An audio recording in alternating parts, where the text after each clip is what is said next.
Okay, so look, let's talk about Jasmine Crockett and Bowen Yang and the whole controversy going on around it. People have been asking me, a lot of people, are you going to respond to this, Don? What do you think? What do you think? What do you think? And I kind of held off a little bit because I just wanted to absorb it a bit. I don't want to be too reactionary. So let's just play. Bowen Yang was on a podcast and the host talked to it, said, are you going to do it? I think his name is Matt Rogers. And my response to the people who are asking me is, I don't know who Matt Rogers is. I've never seen him. Is he a political person? What? So I don't know. I know who Bowen Yang is. Obviously, very talented person. And so anyway, I went to look at the clip and let's play what they said. Anytime a politician is making it too obviously about themselves, I'm already done. We're out. Don't waste your money sending to Jasmine Crockett. Do not do it. Okay. I must agree. Don't do it. Okay, so let me say this. Oh God, I hate to do this, but I just have to. If he said any politician that makes it about himself, it's every politician is about themselves, even the ones you love. Even Barack Obama is about himself. Even if you love Tallarico, who I happen to really like, James Tallarico, it's about him because he's running. It is about him. It's always about them. And the thing, if you just said, if they had just said here what he said, it's about themselves. Okay. But then to say, don't give money when that is a lifeblood of anyone's campaign, and go on. And I'll just go on, play more. You're going to waste your money. Let me just qualify the Jasmine Crockett thing. She's not going to win a Senate seat in Texas, you guys. Like if Beto O'Rourke couldn't do it, like Jasmine Crockett is not going to do it. She is and it's nothing against her. It's just that she is a politician and that she is like very well defined already. Maybe and this is not what you meant, but when people hear that, especially someone of color, it means very well defined to the ears for people who are listening, who are of color. That means she's too black. I'm just being honest. And so maybe you don't see that, sir. And that is the issue. And you can't tell people what to do with their money. You don't know if James Tallarico is going to win. People thought Donald Trump wouldn't win. You can't tell people what to do with their money. And so that, to me, comes from a position of entitlement and an authority that you don't necessarily have as a person who is not a political person. You're not a pundit. You're not a pollster. I don't believe that I think he's a comedian, if I'm wrong. Again, I don't know him. I have never seen him. So, and that's no shade. I just don't. Obviously, I know who Bowen Yang is. He's talking about shit that he does not know about. And Bowen Yang, who's weighing in, who's not a political person, is talking about shit he doesn't know about either. That's where we should really start. And look, again, this may be offensive to some people, but this is the truth. This is gay men are still men. Gay men are still men, and gay white men are still entitled men. And especially now, it's hard to lose that mentality. What these guys need to understand before I go on is that the reason that gay men, for me, are some of the most talented people on the planet and some of the most overachievers is because of the circumstances that they face, that society does not want them for the most part. And I know I'm generalizing here, but I believe I'm one of those people, and most of my friends are those people as well. Overachievers, they got to do good. They're very creative. They're the best in their industry because society says, we don't like you. And the point of it that I'm trying to make is that there are other people who deal with the same thing, like black women. Society doesn't like them, even though they're the most educated people on the planet. Society doesn't like gay men, even though gay men are some of the most creative and most successful people on the planet. And so you have some frame of reference. And this is what I call the white gay syndrome. And if you're gay, you know what I'm talking about. I don't even have to explain it to you. These guys are exhibiting that, and people who are gay are probably like, oh, they never even thought about it. He's not even thinking about, he's not even aware enough of the world, in my opinion, to even be talking about this. Take a step back, Matt Rogers, and realize that there are people who are part of an underserved community where the rules are like you, the rules are different, and they're different even more so for a black woman. Now, you may think she's not going to win. That is your business. You can think that, but you can't tell people who to give their money to, and that someone is too well defined. That's like saying, you're like, you're not like them. You're like you're a different black person. That sounds like what you're asking someone to be. And is it racist? I don't know, but it's certainly biased, and it may come from racism. Maybe it comes from that's part of the the fallout from living in a racist society. Keep going. It's my opinion that we are going to need someone who is less defined at this moment, that then rises up. Like, I'm interested in this Tallarico guy from Texas. Oh, I don't know him. I'm just interested in him. Okay. You know what I mean? I'm like, oh, I haven't seen him before. It would be hard for them to define him as anything other than what he is, which is like a rising Democratic politician. Okay, so let me just say this. There's some legitimacy there. It's hard to define him. The right is always going to define him, no matter if he is a known entity or not. The right will try to define him, and they will be successful in defining him. What matters is that there's enough people on the other side, or people who support him, who don't believe in that definition of them. That doesn't matter here. What matters is who has the best policies, who has the best plan, who actually has a chance of winning. And if the polling shows that Jasmine Crockett doesn't have a chance of winning, okay. But the polls also showed initially that Donald Trump didn't have a chance of winning. The polls are often wrong. So you don't know that. Just say, as a candidate, I am more partial to Tallarico. Don't go blasting somebody, especially someone who has the same, as I've been saying, similar challenges as you. Don't go blasting them for something for which you have no idea of what you're talking about. You don't even see your own bias. You don't see the blind spot. You're not have some self-awareness. Keep going. Someplace like Texas, who is like, yes, speaking a little bit to the middle, but at least he's someone that like we can't define already. Okay. You know what I mean? Like, Gavin Newsom is defined. Yeah. I believe Jasmine Crockett is defined. Yep. Like, I'm just trying to win here, and I really feel differently than we did in 2016. Like, the way to win now is to like go with the energy. Okay, go with the energy. The energy is on the progressive side of the party. And the person who has more name recognition in this case, and the energy, would be someone like a Jasmine Crockett or an AOC or others who are on the progressive side, like the Mamdani. That's where the energy is. It doesn't mean that anyone is going to win for that. And you look, I did not hear you say, maybe it wasn't the focus of your conversation, not to give money to Gavin Newsom, or if you don't support Tallarico and you like Jasmine Crockett, don't give money to him. Because you could be wasting your money no matter who you give it to. That's the whole point. Think about what you're saying and think about the repercussions of what you're saying. And so I don't know if it is, outright racism, but it's certainly a bias, and it happens with a lot of my gay friends. And quite frankly, I have to check them on it, and they appreciate me when I check them on it, because it is something for which they are not even aware, because it doesn't happen to them. Gay men, especially gay white men, can be privileged because they still think like men. And especially with the advances that we have made with the LGBTQ community, gay white men can live in a privilege that people in the LGBTQ community do not live. And even women do not live with that privilege. And so just realize it. Now, look, we have I can show you the campaign ads for Jasmine Crockett, and Jasmine Crockett, she gets beaten up a lot. And these are her campaign ads. And that's the point. She wants to know, I am a fighter, even though I am getting beaten up all the time. You probably will not hear people talk about James Tallarico or any other man or white man like this. But this is what you should be paying attention to. Is there some truth to what she's saying, whether you like her or not? Here's her campaign, the announcement for her campaign. How about this new one they have, their new star, Crockett? How about her? She's the new star of the Democrat Party, Jasmine Crockett. They're in big trouble. But you have this woman, Crockett. She's a very low IQ person. I watched her speak the other day. She's definitely a low IQ person. Crockett.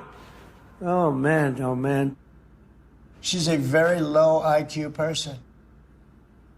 Somebody said the other day, she's one of the leaders of the party. I said, you got to be kidding. Now they're going to rely on Crockett. Crockett's going to bring them back. Okay, so look, however you feel about that, the backbone of the Democratic Party, Black people, Black women especially. And so when Bowen Yang and Matt Rogers makes those comments, what they are doing, and when I say they don't know about politics, is that they are perhaps unwittingly turning the party against someone else, or turning the very people who are going to make sure a candidate wins or has the best possibility. They're turning off the core group that has the best possibility of making sure a Democratic candidate wins. And so, again, be aware, you're telling a whole lot of Black women who love Jasmine Crockett. I believe that is probably the biggest base of her support. You're turning that constituency off. So my point is just because you can say it, it doesn't mean that you have to say it. And before you say something that you believe, or whether it was well thought out or not, you should think a little bit more about it. Especially if politics is not your thing, don't even broach the subject, because it is filled with landmines. This is James Tallarico's announcement. The biggest divide in our country is not left versus right, it's top versus bottom. Billionaires want us looking left and right at each other so that we're not looking up at them. The people at the top work so hard to keep us angry and divided because our unity is a threat to their wealth and their power. So their social media algorithms. So here's the thing. Very good ad. Again, I like James Tallarico. I've had him on the show a lot. And look, best of luck to him. Best of luck to Jasmine Crockett. No shade for any of them. This is about Bowen Yang and Matt Rogers. So that's a good ad. It's very well, the stagecraft there in the back of the old truck, standing in front of a church, make sure there's a Black person there, a diversity. I get it. That's what they're doing. It's kind of the normal thing. If you want something that's more edgy, it is what Jasmine Crockett did. If you want something that really affects the core of the party, it is Trump. They don't like him. He's going after Jasmine Crockett, a woman, a Black woman, and someone who's very outspoken. That's what's going to fire up the base. In my opinion, as someone who's been doing this for a long time, that is what's going to fire up the base. That doesn't mean she's going to win, because she put out something that you may think is effective or not. I think it's very effective. James Tallarico's ad, very effective too. That does not mean he's going to win. It just shows that there are two different styles. So why not just say, there are two good people. There are two people who are in this political arena right now, and they are in Texas, and this is who is going to be Jasmine Crockett or James Tallarico. And point out what they're good, what's good about them and what's bad about them. Don't tell people what they can do with their money, and don't insult a whole group of people who are going to say, "Well, screw this. I'm not even going to go to the polls." If it is not Jasmine Crockett, then those people who you insulted will probably not go to the polls for James Tallarico. I'm just telling you like it is. And so, when I say that about, especially these guys, both of them who happen to be gay men, it was very surprising and disheartening to me to see them do that without just being aware. Look, there's other people like Taylor Lorenz and all this saying it's not about racism, whatever. You may think whatever it is. At the end of the day, it's all about race. It's all about race in this country. That's the original slavery and racism, the original sins of this country, or two of them, along with, colonizing and what we did to what the founders or the ancestors of the colonizers did, I should say, to the Native Americans. It's always about race. And so there are certain words and certain things that you hear and people will say that they may not be aware of, that they're insulting people or that they have an unconscious bias about. And some of it is just flat out racism. Some of it is just flat out racism, and it all stems from that. And this is what I have to say, because the last thing that I'll say to you is that I was thinking about this because I was like, how am I going to respond to this? And when I saw that mentality, it made me think about the struggles that I grew up with as a gay person who was in the closet, as a boy and a young man who was in the closet and who had to who had to leave home to achieve what I wanted to achieve and to become who I wanted to become. And once I finally got to the big city and I thought it was a place that wasn't like Louisiana, so racist, and then I realized there was racism in my own community, which means the gay community, that I had to fight against every day, and I still do. But now I have a platform and I can point it out. So I thought about this clip because it's years old, probably more than a decade old. And then my friends who are two black men and a Latino man sent me the clip, and they said, this is the mentality that this reminds me of. And I said, wow, that is funny because I wanted to put this in. So I will give this person the last word. I'll come back afterwards. But everybody, especially gays, okay, are you listening, gays? Especially white gays, okay?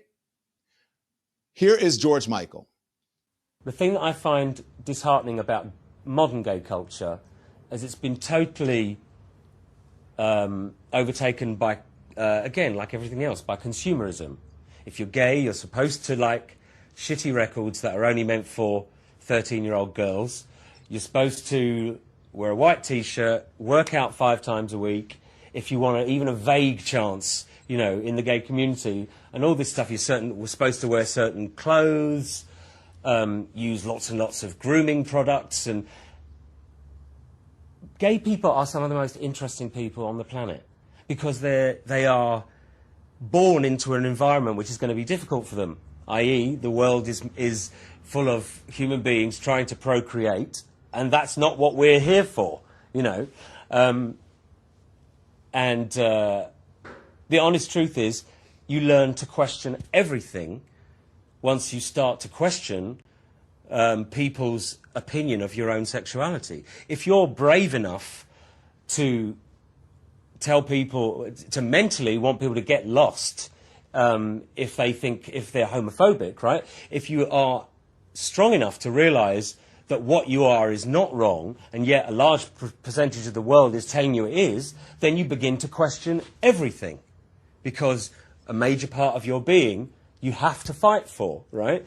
So that, by nature, means that gay people question life earlier on and therefore are generally, creatively and in other ways, more interesting people. So how have we been reduced to, you know, gym queens that dance around to Kylie?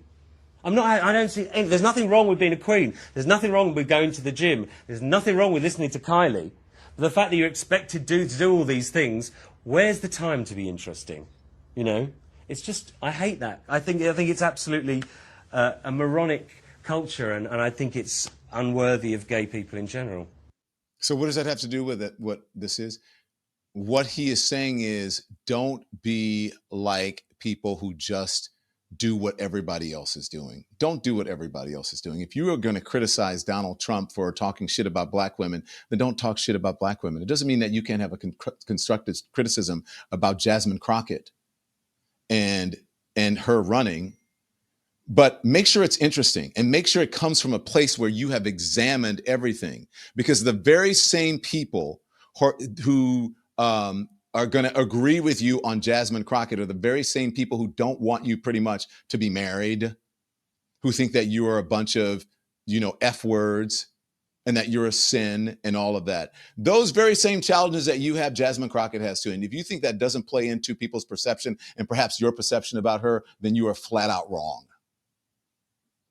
Now, what I'm saying to you, you may not like it, you may disagree with it, but it's going to make you think about it as well. You should. And this isn't about supporting Jasmine Crockett and wanting her to win. There's nothing to do with that. But as someone who is a communicator and who has made every mistake in the book, be a good communicator. If you're going to talk about something, know what you're talking about, know the history of it, the ramifications of it, and then, you know, then perhaps you can speak on it with some authority. But, you know, what's his name? Matt Rogers apologized. Okay, I didn't, you know, fine. You can put it up. Bowen Yang, and then came in and said, I should have not curiously weighed in on this, understanding the platform, and we'll use it more responsibly. It's not about the platform, Bowen. It's not about the platform. And you said, I must agree. You weren't just weighing in on this cursorily, weighing in on this. That's not what you were doing. You said specifically, I must agree with you. And then Matt, that was Bowen Yang's response. And then Matt Rogers says, hey, everybody, I hear the response and I am taking every bit of it to heart, I promise. Transparency and candor matter to me, especially on the podcast. I'm a very progressive person who cares deeply about winning these elections, but my phrasing was not right. I will be more thoughtful. I really do promise. I have great respect and admiration for Representative Crockett, and I regret that my words suggested otherwise. I just want us to win, and I will be better at finding ways to help. Good. That's good. It's not great. Sometimes for these things, you just say, look, I was wrong, and I need to think about some things, and I really fucked up, and I should have thought about this better. Okay, sometimes you could be a little shorter, but it's a try. It's a start. But perhaps this will have him and others start thinking about those things that you may not be aware of. Don't be the rote person, whether you're gay or not. And especially if you're a gay man, be what George Michael said, more thoughtful, interesting, creative, and understand what you have dealt with over time and what the people who came before you and others who are your allies have fought for you. So again, this is not about Jasmine Crockett's policies. What I'm saying is not about policy. And what you said is not about policy either. That's the point of it. If you didn't like some of her policies, you should have pointed them out specifically and not just say, don't give money to her. She cannot win. I like Tallarico, basically saying, give money to him. He has a better chance of winning. You don't know that. You don't know. And now you know.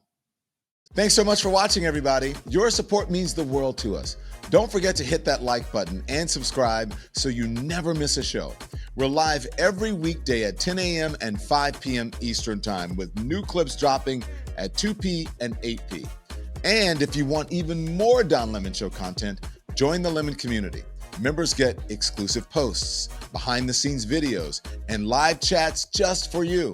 So hit the join button or visit our channel page to sign up. Thanks again for all your love and your support, and I'll see you next time.